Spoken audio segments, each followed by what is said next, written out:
পেন্টাগনের radar স্ক্রিনে হঠাৎ লাল বাতি জ্বলে উঠল। মাঝ সমুদ্রে মার্কিন যুদ্ধজাহাজের ঠিক মাথার উপর ভেসে বেড়াচ্ছে ইরানের বিপ্লবী গার্ড বাহিনীর নজরদারি। যে আমেরিকাকে একসময় পুরো বিশ্ব ভয় পেত, সেই পরাশক্তি আজ মধ্যপ্রাচ্য আর ইউক্রেনে একসাথে কোণঠাসা। আপনি কি জানেন ওয়াশিংটনকে হাঁটু গেড়ে বসাতে পর্দার আড়ালে কতটা ডেঞ্জারাস চাল চেলেছে রাশিয়া আর ইরান? এই একটি গোপন আতাত বদলে দিচ্ছে পুরো পৃথিবীর ভবিষ্যতের মানচিত্র।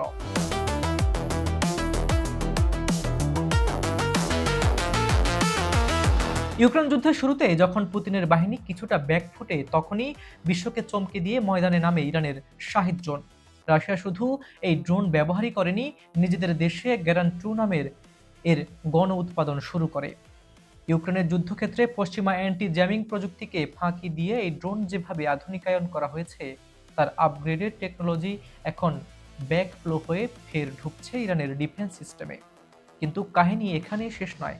ইউক্রেন যুদ্ধক্ষেত্রে ধ্বংস হওয়া বা দখল করা সর্বাধুনিক পশ্চিমা অস্ত্র ও এয়ার ডিফেন্স সিস্টেমগুলোর সিক্রেট কোড এবং মেকানিজম সরাসরি পৌঁছে যাচ্ছে ইরানি কমান্ডারদের হাতে। রাশিয়া ও ইরান মিলে করছে ওয়েস্টার্ন ওয়েপনগুলোর ভয়াবহ রিভার্স ইঞ্জিনিয়ারিং। অর্থাৎ আমেরিকা যে অস্ত্র বানাতে বিলিয়ন বিলিয়ন ডলার খরচ করছে, রাশিয়া ইরান জোট মুহূর্তেই তার গোপন ভেঙে ফেলেছে। ইরানের নিজস্ব সামরিক স্যাটেলাইটের ঘাটতি মেটাতে রাশিয়া তাদের স্পেস স্যাটেলাইটের ডিরেক্ট অ্যাক্সেস দিয়ে রেখেছে তেহরানকে। মধ্যপ্রাচ্যে আমেরিকা কোথায় কোন সামরিক ক্যাম্প আছে, কোন যুদ্ধজাহাজ কোন দিকে যাচ্ছে, তার রিয়েল টাইম জিপিএস ও ভিজুয়াল ডেটা সরাসরি চলে যাচ্ছে ইরানের হাতে। আর নিষেধাজ্ঞার ফাঁদ এড়াতে এদের সবচেয়ে বড় হাতিয়ার কাস্পিয়ান সাগর, যেখানে ন্যাটো বা মার্কিন শক্তির বিন্দুমাত্র আইনি বা সামরিক অধিকার নেই। সেই কাস্পিয়ান সাগর দিয়ে অবাধে চলছে সামরিক সরঞ্জাম আর বাণিজ্য।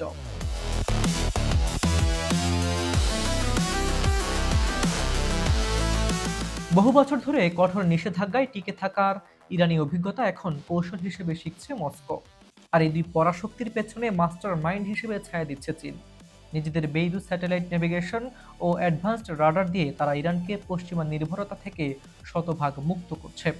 চীন, রাশিয়া, ইরান মিলে গড়ছে এক নতুন বৈশ্বিক অক্ষ, যার মূল লক্ষ্য একটাই: মার্কিন সাম্রাজ্যের পতন নিশ্চিত করা।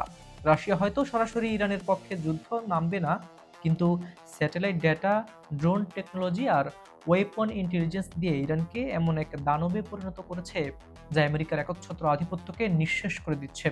ইউক্রেন আর মধ্যপ্রাচ্য এখন আর আলাদা দুটি যুদ্ধক্ষেত্র নয়, বরং বিশ্বজুড়ে মার্কিন শক্তিকে কোণঠাসা করার জন্য একক মাস্টার প্ল্যান। বিশ্ব রাজনীতির এই বিষাক্ত চাল কি শেষ পর্যন্ত নতুন কোনো বিশ্বযুদ্ধের ইঙ্গিত দিচ্ছে? আপনার কি মনে হয়? কমেন্টে লিখে জানান। আজ এ পর্যন্তই। সবাই ভালো থাকুন, সুস্থ থাকুন। আল্লাহ হাফিজ।